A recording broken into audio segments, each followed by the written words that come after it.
Labour law adviser channel पर हम PF, ESI, bonus, gratuity, income tax की बहुत बात करते हैं, लेकिन एक बार नजरें उठा के देखिए, आपके घर पे सुबह से कौन लोग आते हैं? सबसे पहले दूध वाला दूध देने आता है, काम वाली बाई आती है, माली आती है, कुक आता है, बाहर सब्जी वाला आता है, रिक्शे वाला आता है, आप स्विगी या जोमेटो से सामान मंगवाते हैं, आपके आसपास कोई कंस्ट्रक्शन चल रहा होता है, वहाँ पे लेबर होती है, एग्रीकल्चर में दिहाड़ी वर्कर काम कर रहे होते हैं। क्या इनको पीएफ, ईएसआई, ग्रेचुइटी, बोनस मिलता है?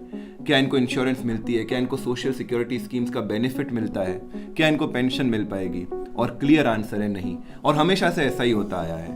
इनफैक्ट इंडिया में 50 करोड़ वर्कर्स में से 44 करोड़ अनऑर्गेनाइज सेक्टर में काम करते हैं, जिनके पास सरकार की सोशल सिक्योरिटी स्कीम्स का कोई एक्सेस नहीं है। सरकार इन सारे वर्कर्स के लिए कुछ करना चाहती है और उसके लिए मदद चाहिए आपकी। मैं आपसे किसी प्रकार के पैसे की उम्मीद नहीं कर रहा हूँ, ना सरकार आपसे उम्मीद कर रही है, बस आपकी चाहिए तो 10 मिनट, क्योंकि आप और हम एटलीस्ट इतने सक्षम हैं कि अपने मोबाइल में या अपने लैपटॉप में इस वीडियो को देख पा रहे हैं, लेकिन वो वर्कर जो अनऑर्गेनाइज सेक्टर में काम करता है, खेतों में, कंस्ट्रक्शन में या गिग वर्कर्स, उनके पास हो सकता है लैपटॉप ना हो अच्छा या मोबाइल ना हो स्मार्ट।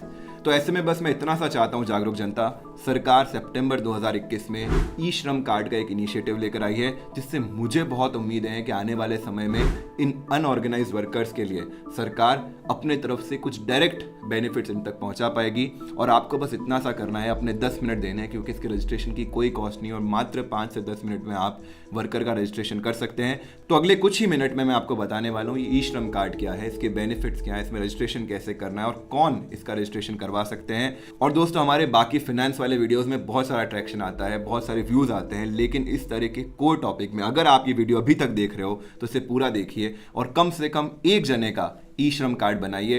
हो सकता है आपका इतना सा प्रयास उस व्यक्ति के जिंदगी में छोटा सा बदलाव लेके आ सके। और अगर आप बहुत बिजी हैं, आपके आसपास का अनऑर्गेनाइज वर्कर थोड़ा सा समझदार है, उसके पास स्मार्टफोन है, तो उसके साथ एटलीस्ट ये वीडियो शेयर करिए ताकि वो अपना श्रम कार्ड खुद बनवा सके। तो दोस्तों, मेरा नाम है ऋषभ जैन और आप देख रहे हैं लेबर लॉ एडवाइजर।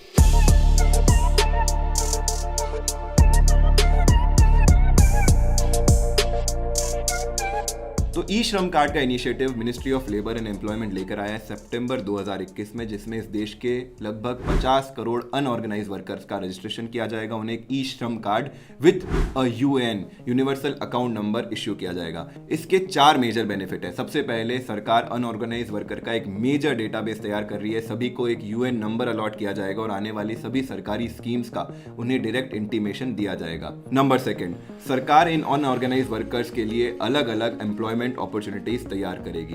तीसरा, इन्हें पहले साल के लिए प्रधानमंत्री सुरक्षा बीमा योजना का फ्री एनरोलमेंट दिया जाएगा।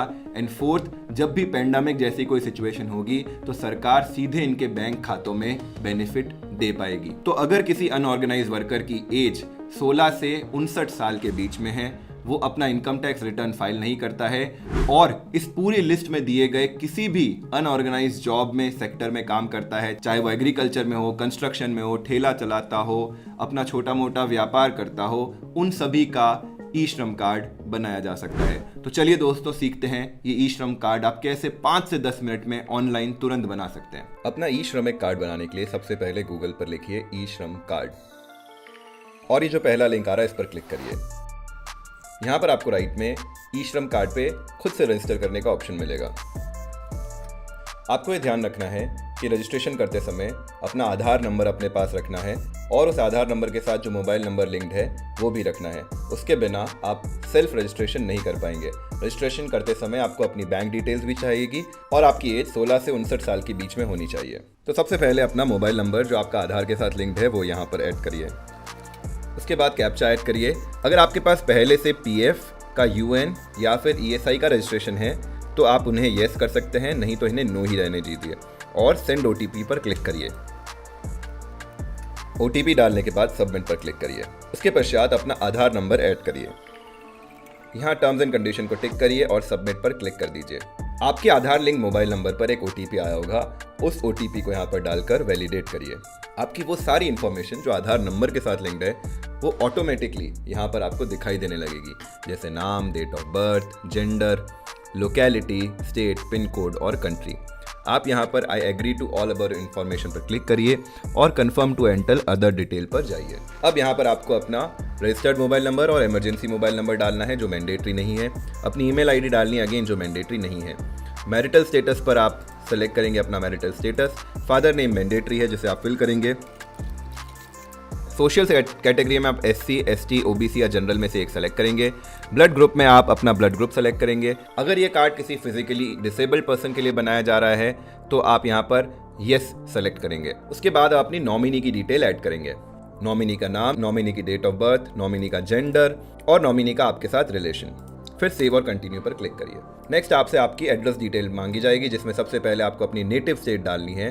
उसके बाद अपना हाउस नंबर, अपनी लोकेलिटी, स्टेट, डिस्ट्रिक्ट, सब डिस्ट्रिक्ट और पिन कोड ऐड करना है। अगर आप करंट इसी लोकेशन पर रह रहे हैं तो आपको ये भी बताना है कि आप यहाँ पर कितने सालों से रह रहे हैं। और यही अगर आपका करंट एड्रेस भी है तो आप इसे टिक रहने दीजिए। अगर आप इसे अनटिक करेंगे तो आपको एक और एड्रेस फिल करने की ऑप्शन मांगा जाएगा जो आपका करंट एड्रेस होगा। उसके बाद आप सेव एंड कंटिन्यू पर क्लिक करिए। नेक्स्ट आपसे आपकी एजुकेशन क्वालिफिकेशन मांगी जाएगी। यहाँ आपका एजुकेशन क्वालिफिकेशन और उसका आप सर्टिफिकेट भी लगा सकते हैं और मंथली इनकम स्लैब का सर्टिफिकेट भी लगा सकते हैं, लेकिन ये दोनों सर्टिफिकेट्स मैंडेटरी नहीं है। फॉर एग्जांपल अगर आप 10,000 या उससे नीचे कमाते हैं तो आप ये सेलेक्ट करेंगे, 21,000 या उससे ऊपर कमाते हैं तो आप ये सेलेक्ट करेंगे। फिर सेव और कंटिन्यू करिए। अगली डिटेल आपसे मांगी जाएगी ऑक्यूपेशन एंड स्किल की। तो आप यहाँ पर ऑटो सर्च के थ्रू, फॉर एग्जाम्पल अगर यहाँ पर आप कारपेंटर सर्च करेंगे तो carpenter and joiners, handicraft workers आपको मिल जाएगा। अगर आप पूरी लिस्ट देखना चाहते हैं तो आप यहाँ पर जाकर ये पूरी लिस्ट चेकआउट कर सकते हैं। इस लिस्ट का लिंक आपको वीडियो के डिस्क्रिप्शन में भी मिल जाएगा। आपको यहाँ पर अपने ऑक्यूपेशन के रिलेटेड जो कोड नंबर है वो मिल जाएगा। अगर आपको यहाँ पर अपना ऑक्यूपेशन नहीं मिल पा रहा है तो आप अन्य कैटेगरी में भी यानी अदर्स कैटेगरी में भी रजिस्ट्रेशन कर सकते हैं। अगर आप एक से ज़्यादा ऑक्यूपेशन फॉलो करते हैं तो आप यहाँ पर मल्टीपल ऑक्यूपेशन भी डाल सकते हैं। अगर आपने किसी प्रकार की ट्रेनिंग ली है तो आप उसकी डिटेल यहाँ पर ऐड कर सकते हैं। लास्ट में आपको अपनी बैंक डिटेल ऐड करनी है। अकाउंट नंबर, अकाउंट होल्डर का नाम, IFSC कोड यहाँ पर एंटर करिए और सर्च पर क्लिक करिए तो ये ऑटो पॉपुलेट हो जाएगा और आप सेव एंड कंटिन्यू पर क्लिक करिए। फाइनली ये कंप्लीट डिटेल्स आपके पास आ चुकी है। आप चाहें तो इस पेज को प्रिंट भी कर सकते हैं और अगर आपको ये सारी डिटेल्स करेक्ट लग रही है तो यहाँ पर आप सबमिट बटन पर क्लिक करिए। ध्यान दीजिए इसके लिए आप PF ESI के मेंबर नहीं है, ये आपने पहले डिक्लेयर किया है।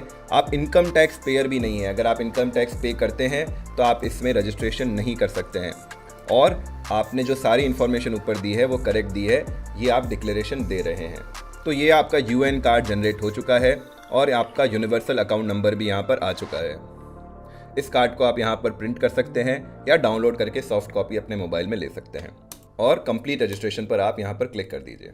तो कोशिश करिए ये जो ई श्रम कार्ड है इसका एक प्रिंट आउट निकाल कर आप उस अनऑर्गेनाइज वर्कर को दे दें। इसमें जो ये UN नंबर लिखा है फिलहाल ये PF में डायरेक्टली लिंक नहीं होता है। मैंने कोशिश करी एक एम्प्लॉयर पोर्टल के थ्रू इस UN को PF में डायरेक्टली रजिस्टर करने की, लेकिन इसे अभी शायद PF पोर्टल एक्सेप्ट नहीं कर रहा है। लेकिन हो सकता है चूंकि PF में भी UN नंबर ही अलॉट किया जाता है 12 डिजिट का, तो हो सकता है फ्यूचर में अगर ये वर्कर किसी ऑर्गेनाइज सेक्टर में जाकर काम करे जहां पर PF वगैरह कटता हो तो वहां उसे सिर्फ अपना UN नंबर देना होगा और उसकी बाकी इंफॉर्मेशन जो ई श्रम कार्ड बनाते समय डाली गई है वो सीधी के सीधी PF पोर्टल में पॉपुलेट भी हो जाएगी। तो दोस्तों अगर आप अभी तक इस वीडियो को देख रहे हैं तो शायद आप किसी की मदद करना चाहते हैं, अपनी खुद की मदद करना चाहते हैं, तो आपका दोनों ही केस में बहुत बहुत शुक्रिया। अगर फिर भी आपको ये प्रोसेस कॉम्प्लिकेटेड लग रहा है तो आप अपनी नज़दीकी ई मित्र में जाकर या CSC सेंटर में जाकर भी अपना ई श्रम कार्ड बनवा सकते हैं। अगर आप अनऑर्गेनाइज सेक्टर में काम करते हैं तो इसके अलावा 3 गवर्नमेंट की स्कीम्स के बारे में आपको ज़रूर पता होना चाहिए। अटल पेंशन योजना, प्रधानमंत्री जीवन ज्योति बीमा योजना एंड प्रधानमंत्री सुरक्षा बीमा योजना, इन तीनों की लिंक मैं वीडियो के एंड स्क्रीन में आपको देते हुए जा रहा हूँ। लेबर लॉ एडवाइजर को सपोर्ट करने के लिए, इस देश के वर्कर्स को सपोर्ट करने के लिए आपका बहुत बहुत शुक्रिया। जय हिंद।